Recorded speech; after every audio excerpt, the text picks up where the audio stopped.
Senator John Cornyn says he's worried about the amount of outside money going to his opponent, MJ Hegar. Most polls still show Cornyn with a several-point lead over Hegar. A New York Times poll earlier this week had it at 10 points, but Hegar has been outraising Cornyn lately by a lot.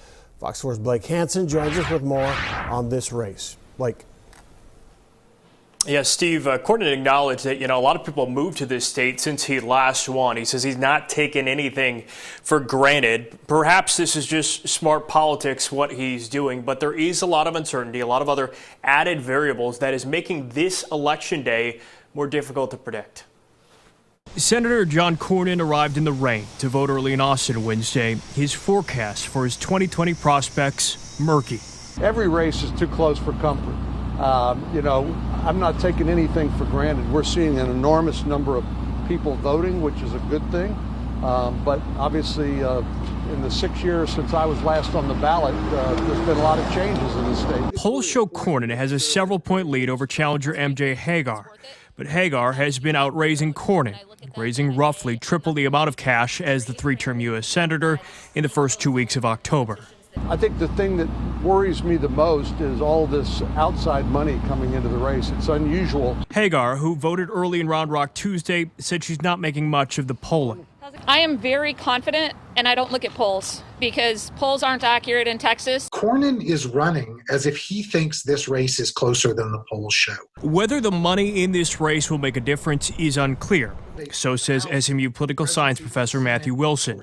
What is clear, Democrats nationwide are spending a lot in Texas. The other thing that it points to in this race is that Democrats have really focused up and down the ballot on Texas. An enormous amount of money has come into Texas this electoral cycle in an attempt to kind of put down a Democratic flag. But perhaps Cornyn's public worry highlights the uncertainty going into 2020. The increased early voting turnout, a presidential race that some predict could be the closest in Texas in years, categorized by the nonpartisan Cook Political Report Wednesday as a toss-up. And as Wilson points out, it's different than Cornyn's last election, President Obama's second term, midterm, when there was a red tide. He's not facing those kind of favorable tailwinds that he did 6 years ago. He's running in a more competitive environment, and I think he's trying to signal to everybody, hey, look, this is going to be much more of a fight. As far as how that money can be used, Wilson pointed out there's not a lot more people can do at this point, candidates can do in terms of television advertising. It's kind of oversaturated in that realm already. Where that money can help is some of those grassroots effort, people knocking on doors, working phone banks, and trying to do different things to get people out to vote who otherwise might choose to stay home.